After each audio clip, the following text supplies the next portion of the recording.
This video is sponsored by Sani Hajumra Tours and Travels.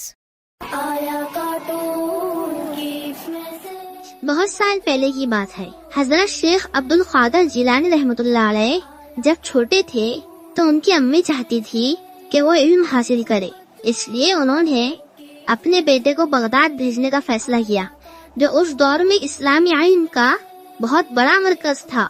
जब उनकी अम्मी ने उन्हें रुखसत किया तो 40 अशरफिया यानी सोने के सिक्के उनकी कपड़ों में सीकर छुपा दिए और हजरत अब्दुल कादर जिलानी रहमतुल्लाह अलैह को नसीहत की कि बेटा हमेशा सच्चाई पर कायम रहना और कभी झूठ मत बोलना। छोटे अब्दुल कादर ने माँ से वादा किया और काफिले के साथ बगदाद के सफर पर रवाना हो गए। जब काफिला जंगल से गुजर रहा था तो अचानक डाकुओं का एक गिरोह आ गया। वो हर मुसाफिर का सामान लूटने लगे। एक डाकू हजरत अब्दुल कादर जिलानी रहमतुल्लाह अलैह के पास आया और गुस्से से बोला, तेरे पास क्या है? छोटे अब्दुल कादर जिलानी रहमतुल्लाह अलैह ने बेखौफ होकर जवाब दिया, मेरे पास 40 अशरफिया है जो मेरी माँ ने मेरे कपड़ों में सीकर रख दी है।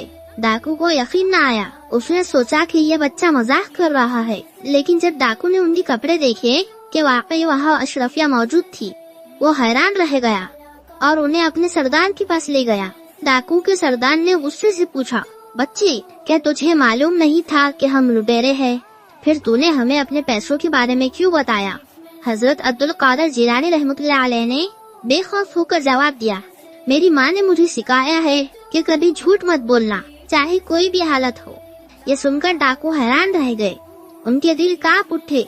सरदार ने रोते हुए कहा, हाय, हमने अपनी सारी जिंदगी झूठ और चोरी में गुजार दी, लेकिन एक बच्चे की सच्चाई ने हमें हिला कर रख दिया।